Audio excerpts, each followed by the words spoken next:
అందరికీ namaskar high welcome to my reviews मेरा नाम పవన్ హై మొత్తానికి లేచిన తర్వాత చాలా అప్డేట్లు వచ్చాయి నిన్న నైటే క్రేజీగా అయింది అనుకుంటే ఈరోజు మార్నింగ్ ఇంకా క్రేజీగా అవబోతుంది అర్జునుడు మొత్తానికి లెగిచి ఏం చేస్తాడో చూడాలి ఆ పర్మనెంట్ ఓనర్ ఆ 1 వీక్ పర్మనెంట్ ఓనర్ ఇలా కూడా వద్దు ఆ టెంపరరీ 1 వీక్ ఓనర్ గురించి మనం మాట్లాడుకుందాం అలాగే మ్యాటర్ ఏందిరా అంటే ఈ వీకు డబల్ ఎలిమినేషన్ ఉండడానికి వెరీ హై ఛాన్స్ ఇదిడా అప్డేట్ సో దీన్ని బట్టి మీకు ఒకటి అర్థం కావాలి ఏం అర్థం కావాలో చెప్పండి మీరు తెలివైన వాళ్ళైతే దానికంటే ముందు మీరు ఏం చేయాలి లైక్ చేయాలి హైప్ అనే ఆప్షన్ ఉంటే హైప్ చేయాలి మీ కామెంట్లు టైప్ చేయాలి అన్నిటికంటే ముందు సబ్స్క్రైబ్ చేయాలి ఇవన్నీ చేసేయండి తర్వాత ఇప్పుడు ఆలోచించండి సో డబల్ ఎలిమినేషన్ ఒకటి ఒక 1 వీక్ ఓనర్ అన్నారు కదా అది ఇమాన్యువల్ అయితే మీ ముఖ చిత్రం ఏంటో కూడా కామెంట్ చేయండి ఆర్ మీకు ఆ 7 మందిలో ఎవరు కావాలి టెంపరరీ ఓనర్ కింద కూడా మెసేజ్ చేయండి అదే కామెంట్ చేయండి ఇంకోటి కరెక్ట్గా మీరు ప్రోమో గమనిస్తే ప్రోమో 1 అనాలిసిస్ కూడా కొట్టేద్దు ఇందులో ప్రోమో 1 ఓటింగ్ 2 కరెక్ట్గా గమనిస్తే అందులో బర్నీ గారు ఉండరు ఎందుకు ఉండరు అంటే ఆయన అటుపక్క ఉన్నారు కాబట్టి సో కరెక్ట్గా ఆలోచిస్తే మీకు మ్యాటర్ అర్థమైపోద్ది మోస్ట్లీ ఎవరవుతారు కాసేపు అది పక్కన పార్క్ చేద్దాం ఓటింగ్ అనాలిసిస్ ఓటింగ్ ట్రెండ్లో గొప్పగా మార్పులు చేర్పులు ఏమీ లేవు టు బీ ఆనెస్ట్ చెప్పాలంటే బాటమ్ 3 వాళ్ళు ముగ్గురే ఉన్నారు ఎవరు ఫ్లోరా సైని ప్రియా మనీష్ వీళ్ళు ముగ్గురిని కాసేపు పక్కన పెడితే ఆ పై నలుగురు గురించి మాట్లాడి ఏంది డబుల్ ఎలిమినేషన్ గురించి మాట్లాడుకుందాం సుమన్ శెట్టి భరణికి బీభత్సమైన మాస్ ఓటింగ్ పడుతుంది నిన్న భరణి గారి ఓటింగ్ చాలా పెరిగింది సెకండ్ పొజిషన్లో ఉన్నాడు కదా ఆయన ఇప్పుడు ఎలా ఉందరా అంటే నెక్ టు నెక్ నడుస్తుంది అంటే పేరుకి సుమన్ శెట్టి గారు ఫస్ట్ పొజిషన్లో ఉన్న ఆల్మోస్ట్ నెగ్లిజిబుల్ మేబీ ఈరోజు డే అయ్యేసరికి బర్నీ గారు నెంబర్ 1లోకి రావచ్చు హై ఛాన్సెస్ ఉంది బట్ అక్కడ ప్రోమోలో చూసిన దాని ప్రకారం ఏదో గొడవ అవుతుంది సుమన్ శెట్టిది కూడా రాంగ్ ఉంది లైక్ చెయ్యి వేసాడు ఆయన కొంచెం ఉంది అసలు స్వరూపం బయటకు వస్తుంది అనిపిస్తుంది అలా అని చెప్పి మనం పూర్తిగా కామెంట్ చేయడం మొత్తం ఉట్టి ప్రోమోని చూసి ర్యాష్గా కొట్టడం అయితే తగిలింది అది చాలా గట్టిగా తగులుతుంది కానీ మనోడు తన్నడానికి కారణం ప్రియా అక్క ఏమైనా అద్భుతమైన సంచాలక డెసిషన్ తీసుకుందా అనేది మనం లైవ్ అది కరెక్ట్గా చూస్తే నైట్ స్టార్ట్ అయినట్టు అనిపిస్తుంది చూసారా నాకు తెలిసి అది 6:30కో 7కో స్టార్ట్ అయినట్టుంది ఎందుకంటే ఇక్కడ ఇంకా వీళ్ళు మా బ్రష్లు చేసుకుంటున్నారు ఇంకా చాలా పరిస్థితుంది ఇంకా చాలా పంచాయతీ ఉంది అది మనం అక్కడ మాట్లాడదాం ఇప్పుడు ఎక్కడికి వచ్చారా ఆ వీడియో ఈరోజు ఎపిసోడ్ సుమన్ శెట్టికి పాజిటివ్ అవుతుందో నెగిటివ్ అవుతుందో చూడాలి పొరపాటున పాజిటివ్ అయితే బీభత్సంగా కొట్టుకెళ్ళిపోతుంది నెగిటివ్ అయినా కూడా ఏం పెద్ద ఫరక్ పడదు కాకపోతే బర్నీ గారు ఫస్ట్ పొజిషన్లో రావడానికి అవకాశం ఉంది నిన్న ఎపిసోడ్ నిన్న లైవ్ బర్నీ గారికి చాలా హెల్ప్ అయింది నిన్న మొన్న అది సో ఫస్ట్ పొజిషన్లో వీళ్ళిద్దరు గట్టిగా చాలా గట్టి కొడుతున్నారు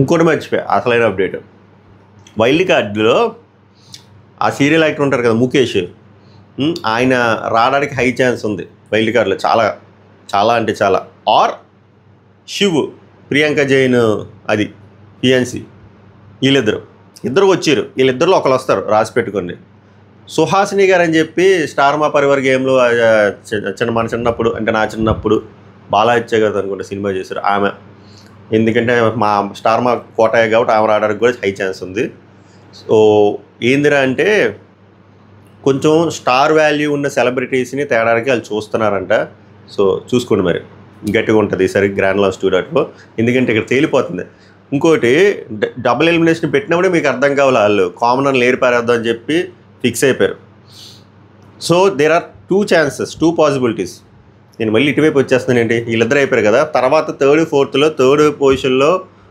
డిమాండ్ పవన్ ఉన్నాడు 4th పొజిషన్లో హరీష్ ఉన్నారు వీళ్ళు కూడా సేఫ్లో ఉన్నారు డిమాండ్ పవన్ కెప్టెన్ అయ్యాడు కాబట్టి మోస్ట్లీ ఉంటాడు కంటిన్యూ అవుతుంది హరీష్కి కూడా ఒక మోడరేట్ ఓటింగ్ పడుతుంది ఇక్కడ డేంజర్ జోన్లో ముగ్గురు ఉన్నారు కదా ఇద్దరు డైరెక్ట్గా ఇద్దరు ఓనర్లో ఎలిమినేట్ అయిపోయినా కూడా నేను ఆశ్చర్యపోయాను ఎందుకంటే బయటి జనాలకి ఏమవుతుందిరా అంటే చిరాకు వచ్చి కొంతమంది టీవీ చూడట్లేదు ఎపిసోడ్లు కూడా చూడట్లే వీళ్ళు వెళ్ళిపోతేనే చూస్తామని అనే రేంజ్కి బీపీ టచ్ అయిపోయింది అందరికీను సో ఆ రేంజ్లో ఉన్నప్పుడు అది డేంజర్ బెల్స్ మాట బిగ్ బాస్కి అంత బిగ్ బాస్కి కూడా నెగిటివిటీ కావాలి గొడవలు కావాలి ఇవన్నీ కావాలి కానీ ఇంత నెగిటివిటీ వద్దు సో అందుకే ఈ డెసిషన్ తీసుకుంటున్నాడని టాక్ సో అలాగా ఓటింగ్ ట్రెండ్ ప్రకారంగా వెళ్ళారనుకోండి ఫ్లోరా గారి కంటే లాస్ట్ ఇద్దరు ఉండేది మనీష్ ప్రియ అప్పుడు మనీష్ ప్రియ ఇద్దరు ఎలిమినేట్ అయిపోతారు ఒక అబ్బాయి ఒక అమ్మాయి డైరెక్ట్ ఎందుకురా అంటే ఫ్లోరా గారికి క్రాస్ ఓటింగ్ పడుతుంది నేను చెప్పినట్టు సంజన గారు ఓటింగ్ ఉంటుంది అంటే సంజన గారు ఫ్యాన్స్కి ఏమో ఫ్లోరా గారు అంటే నచ్చరు సంజన గారి ఫ్యాన్స్కి ఏంటంటే వీళ్ళు కామనర్లు నచ్చరు, మనీష్ కానీ ప్రియ కానీ, వాళ్ళు వీళ్ళకి వేస్తారు. సేమ్ అలాగే ఇమాన్యుయల్ గారి ఫ్యాన్స్కి వీళ్ళు నచ్చరు. ఎవరు ఇమాన్యుయల్ గారి ఫ్యాన్స్ ఫ్లోరా నచ్చిందని వేయరు, వీళ్ళిద్దరు నచ్చగేస్తారు కామనర్లు. సో అలా క్రాస్ ఓటింగ్ బలంగా పడుతుంది. అది కాకుండా ఆమె పిఆర్ ఓటింగ్ ఆమెకు ఉంది. ఆమె మళ్ళీ ఏమేమి చేసి పడిపోయిందంటే టు బి ఆనెస్ట్ ఆమె ఏం చేయట్లేదు. ఆమె ఉండాలా అంటే నన్ను అడిగితే అవసరం లేదు. నేను ఓటింగ్ ప్రకారం వెళ్ళాను అనుకోండి, మనీష్ ప్రియ ఎలిమినేట్ అయిపోతారు 99.99%. లేదు వీళ్ళు ముగ్గురులో ఎలా ఉంటుందంటే బిగ్ బాస్లో ఎలిమినేషను బాటమ్ 2లో ఉన్నప్పుడు వీళ్ళే పిక్ చేసుకుంటారు ఒక్కొక్కసారి షోకి ఎవరు హెల్ప్ అవుతారు అన్నట్టు. సో వీళ్ళు ముగ్గురులో బ్యాలెన్స్ చేద్దాం అని చెప్పి ఒక కామనర్ ఒక సెలబ్రిటీ అన్నారు అనుకోండి, అప్పుడు ఫ్లోరా సైని అండ్ ఎవరు అనుకుంటున్నారు చెప్పండి, ప్రియా మనీష్ అవుతాడు. ఎందుకంటే లాజిక్ చెప్తాను చూడండి. ఆల్రెడీ ఒక అమ్మాయి ఎలిమినేట్ అయిపోయింది, ఇక్కడ ఫ్లోరా సైనిని ఎలిమినేట్ చేశారు అనుకోండి, ఇక్కడ డబుల్ ఎలిమినేషన్లో ప్రియాని ఎలిమినేట్ చేశారు అనుకోండి, ముగ్గురు అమ్మాయిలు అలా కాల్ తీసుకోరనుకుంటున్నాం. పైగా వానర్స్లో ఉండేది ఇద్దరే అమ్మాయిలు, మన తెలుసు కదా 2 డ్యూయల్ స్టార్స్ శ్రీజ ప్రియ. సో అప్పుడు ఒక్క అమ్మాయి అయిపోతుంది. వాళ్ళు క్యాలిక్యులేషన్లు ఉంటాయి కదా, నేను అలా అనుకుంటున్నాను. సో ఫ్లోరా సైని మనీష్ ఎలిమినేట్ అవ్వడానికి అయితే హై ఛాన్స్ ఉంది. ఇది డబుల్ ఎలిమినేషన్ అయితే. సింగిల్ ఎలిమినేషన్ అయితే అప్పుడు ప్రియ ఎలిమినేట్ అవ్వడానికి ఛాన్స్ ఉంది, ఆర్ మనీష్ ఎలిమినేట్ అవ్వడానికి ఛాన్స్ ఉంది. ఇది as of now voting trend నడుస్తుంది. సో ఫైనల్గా నేను అడిగేది ఏంట్రా అంటే, మీరు ఎవరికి ఓటేశారు, అసలు ఓట్లు వేస్తున్నారా, మీరు ఎవరికి ఓటేశారో కామెంట్ చేయండి. ఎవరు ఎలిమినేట్ అవ్వాలో కూడా కామెంట్ చేయండి. డబుల్ ఎలిమినేషన్ అయితే ఎవరు వెళ్ళిపోవాలో కూడా కామెంట్ చేయండి. ఇది ఓటింగ్ ట్రెండ్ తాలూకా అప్డేట్. కుదిరితే ఏమైనా మార్పులు చేర్పులు ఉంటే ఈవినింగ్ కూడా మళ్ళీ చేస్తారు ఈరోజు. ఇది నెక్స్ట్ ప్రోమో అని చూస్తే ఇది మంచి టాస్క్. యాక్చువల్గా చాలా గొడవలు అయ్యే టాస్క్. మనం చాలా సీజన్స్లో ఇది చూసాం. ఈ బొమ్మల టాస్క్ చాలా గొడవలు అవుతాయి, చాలా దెబ్బలు కూడా తగులుతాయి. ఈ టాస్క్ ఏంటంటే అంటే ఎక్స్క్లూజివ్లీ ఫర్ టెనెంట్స్. అది కూడా 7 టెనెంట్లో ఒకరు టెంపరీగా ఓనర్ అవ్వడానికి ఛాన్స్. సో రక్తం చిందిస్తారు. ఇందులో ఎక్కువ ఎవరు రక్తం చిందించడానికి ట్రై చేస్తారంటే మన రితు ఒక్క ట్రై చేస్తుంది. ఆల్రెడీ ఆమె ఓనర్లానే ఉందనుకోండి, బట్ ఇప్పుడు ఇంకా ట్రై చేస్తుంది. అక్కడ గొడవలు కూడా రితు చౌదరి దగ్గర అయ్యాయి. ఎందుకు అయ్యారా అంటే అక్కడ నేను మహానటి పర్ఫార్మెన్స్ చేసి వెన్నుపోటు మీద వెన్నుపోట్లు టెనెంట్లందరికీ గుద్దీసింది పొడిసేసింది కాబట్టి ఆబ్వియస్గా వాళ్ళకి మనసు ఇరిగిపోయి ఉంటుంది. వాళ్ళు ఎందుకు హెల్ప్ చేస్తారు చెప్పండి. నాకు ఎక్కడ కాలిందంటే మామూలు కాలే, ఇమ్మాన్యుయల్ ఇమ్ము అంట. నువ్వు ఇమ్ముకే పొడిసేసి ఇమ్ము అంటే ఇమ్ము ఎందుకు వస్తాడు? అర్థం కాదు, ఇమ్ము ఎందుకు వస్తాడు? నువ్వు చేసింది ఏంది? క్లియర్గా బ్యాక్ స్టాప్. బర్నే గారిని అవుట్ అని చెప్పేసి ఆయన పంపించావు. ఇక్కడ ఫెయిర్గా ఆడకుండా అంతా వాళ్ళకి తగ్గట్టు ఆడుకున్నావు. అటుపక్క వాళ్ళు అరిస్తే వీళ్ళు ఎలిమినేట్ చేస్తా ఉన్నావు, ఏం చేయలేదు. ఇటుపక్క వాళ్ళు పాపం ఏం అరవపోయినా కూడా ఇమాన్యుయల్కి అన్యాయం జరిగింది కదా. అలాంటి నువ్వు అన్యాయం చేసి ఇమ్ము అంటే ఇమ్ము ఎందుకు వస్తాడు? రాడు. సో కాన్సెప్ట్ ఏంటిరా అంటే ఓనర్లు బొమ్మలు ఇసురుతారు, వీళ్ళు పట్టుకోవాలి ఫస్ట్ 7. ఇక్కడ కరెక్ట్గా చూస్తే వాళ్ళకి నచ్చిన వాళ్ళకి ఎక్కువ విసురుతారు. So end of the day ఎలాగోలా పట్టుకొని వాళ్ళు దాచుకొని హోల్డ్ చేసుకుని తర్వాత వాళ్ళకి పెట్టెలు ఇచ్చారు, బుట్టలు లాంటివి ఇచ్చారు, అందులో వేసి కాపాడుకోవాలి. ఎలా కాపాడుకోవాలిరా అంటే ఫస్ట్ థింగ్ ఓనర్లో ఇవి ఇసిరినప్పుడు వీళ్ళు ఫస్ట్ ఎక్కువ పట్టుకోవాలి. అది ఫస్ట్ కేసు. ఎక్కువ పట్టుకున్న తర్వాత అది హోల్డ్ చేసుకొని ఆ బుట్టలో పెట్టుకోవాలి. అది సెకండ్ లెవెల్ ఏంటంటే బుట్టలో పెట్టుకున్న తర్వాత దాన్ని కాపాడుకోవాలి.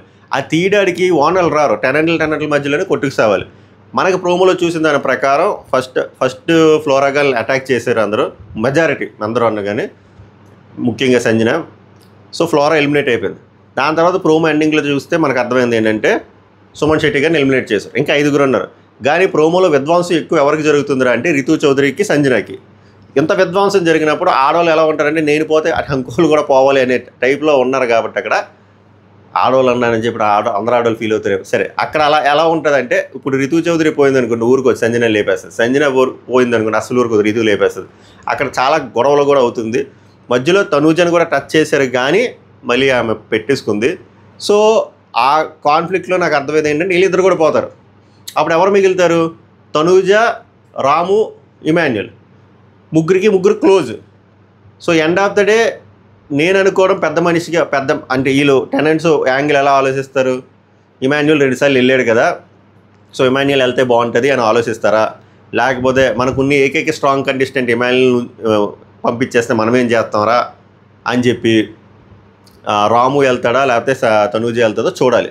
ఓవరాల్గా అయితే అది ఇందులో చాలా గొడవలు అవ్వడానికి ఛాన్స్ ఉంది. అయ్యే కూడా అది ఆ ప్రోమోలో చూపించలేదు. లైవ్లో చాలా జరుగుతాయి. ఆ లైవ్లో జరిగిందంతా మళ్ళీ మెయిన్ ఎపిసోడ్లో వేస్తాడా లేదంటే తెలియదు. బట్ నేనున్నాను మీకు, నేను మొత్తం అంతా విని లైవ్ అనాలిసిస్ వీడియో సెపరేట్గా ఉంటుంది, ఎపిసోడ్ రివ్యూ సెపరేట్గా ఉంటుంది. మన డైలీ ఫాలో అయిన వాళ్ళకి అర్థమైపోతుంది. సో అది పంచాయతీ. నాకైతే ఈ మోర్ దాన్ ఇమాన్యుయల్ రాము వెళ్తే బాగుంటుంది. పాపం గుడ్డులా కష్టపడుతున్నాడు కదా ఆ బట్టలు ఉతకడం ఇవన్నీ, అంటే బట్టలు ఉతకడం నుంచి ఇక్కడికి వచ్చాడు అనుకోండి కిచెన్లోకి, వెళ్తే బాగుంటుంది అనిపిస్తుంది. ఆర్ తనుజ వెళ్ళినా పర్లేదు. ఇమాన్యుయల్ వెళ్ళిపోతే ఏమవుతుందిరా అంటే ఇక్కడ ఎవరు ఉంటారు, ఇంకా వీక్ అయిపోతుంది కదా, అది ప్రాబ్లం.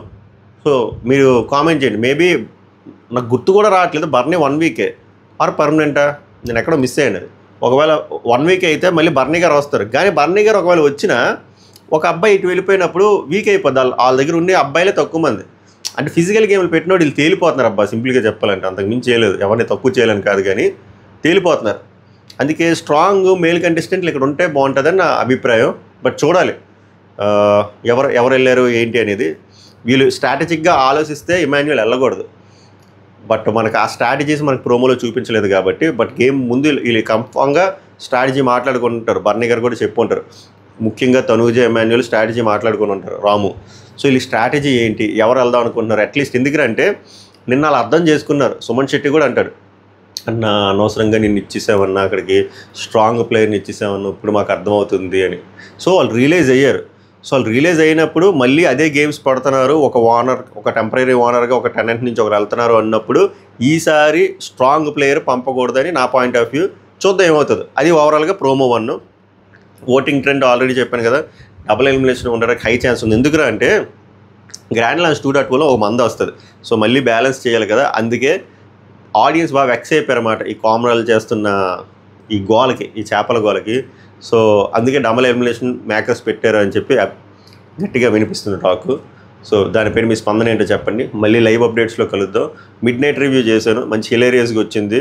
ముఖ్యంగా మన రీతూ చౌదరి గారి ఫేక్ ఏడుపులు, ఇంకా మన డబల్ టంగ్ మనీష్ గురించి, ఇంకా తనూజ ఇంపార్టెంట్ పాయింట్స్ రిగార్డింగ్ బర్నీ గురించి చాలా బాగుంటుంది. దీని ప్రీవియస్ వీడియో ఎవరైనా చూడకపోతే అది చూడండి, చాలా మంచి వీడియో, చాలా ఫన్ కూడా ఉంటుంది.